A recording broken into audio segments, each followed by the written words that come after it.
But first, given it's the 184th day of cumulative lockdown in Melbourne and the 31st day of consecutive lockdown in Sydney, there'd hardly be anyone who's happy tonight about being shut up in their home, juggling work and kids. That's if they're lucky enough to get an income, or if they're an older Australian starved of company, their grandkids and friends. None of this is easy. We're all watching the rest of the world open up, and we're months behind in the vaccine rollout. We've got premiers brawling amongst themselves, and Victoria, who got all the help it needed last year, rejecting pleas for vaccine help from New South Wales.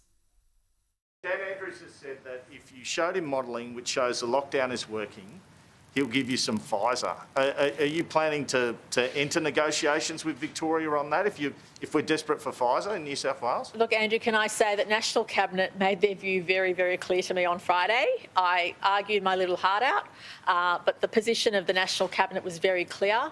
I'm someone who'll always fight for New South Wales, but I'm also someone who'll work with what we have.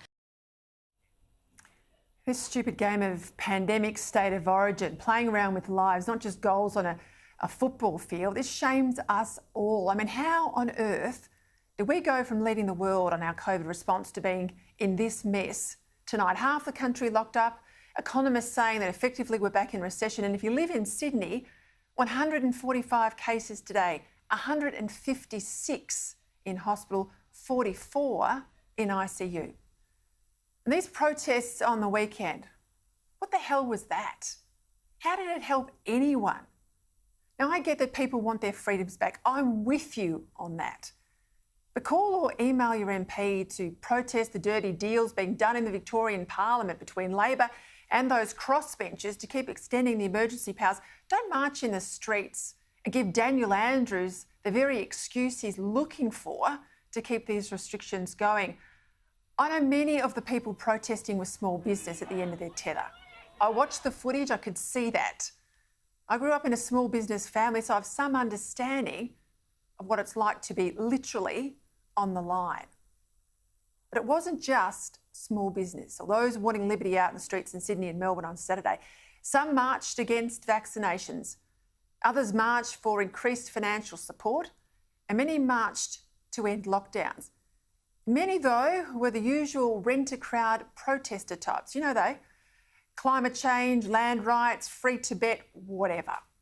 But by protesting out on the street, they've just done their cause no end of damage, because in demanding their liberty, their freedom, they've damaged mine and my right, our right, to get out of these lockdowns as fast as we can. If you're angry, and like so many of us, yes, we are angry, take your anger out on the politicians at the ballot box, because believe me, nothing else cuts through to leaders and parties like losing seats. What these protesters did was dismay the very people that support their cause. The ordinary Australians living under the most draconian laws we've seen in generations. Those protests didn't impact the politicians or the health officials. They're all there on full salary, paid regardless of whether these lockdowns go on for 4 days or another 4 months. They've just given them all the chance to be even more sanctimonious than usual. But for those wanting to see a loved one dying in hospital, these protests made it all so much harder. Or young people desperate to get back to school and parents worried about their mental health. Those protests made it all the much harder.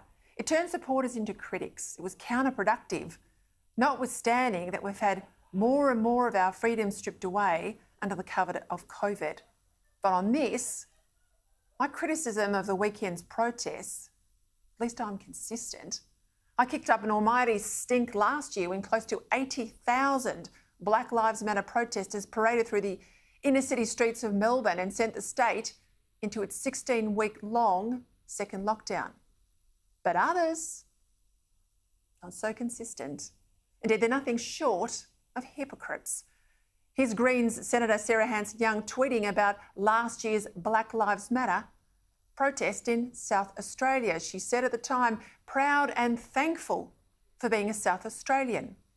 But now protesters over the weekend, she says in her tweets, are selfish idiots, having a crack even at Sky News, where she says the so-called anti-vax and aggro attitudes a part of some Murdoch media conspiracy. Well, do your homework, Hanson Young. I'm fully vaccinated and I've supported it from day one. All this from the billion-dollar ABC from presenter Patricia Karvelas. Health advice was crystal clear that mass gatherings were not safe and shouldn't go ahead. But that's just part of the story, David.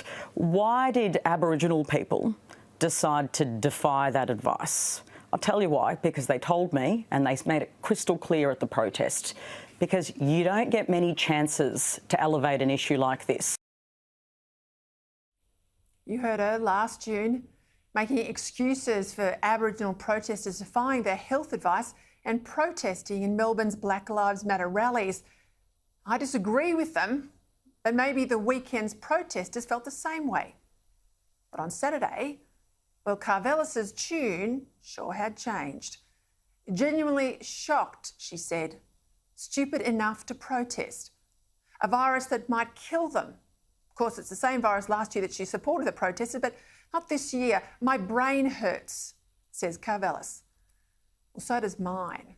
Reading about this gold medal hypocrisy from a senator safe on her taxpayer $200,000 plus a year and an ABC journalist also paid by us taxpayers.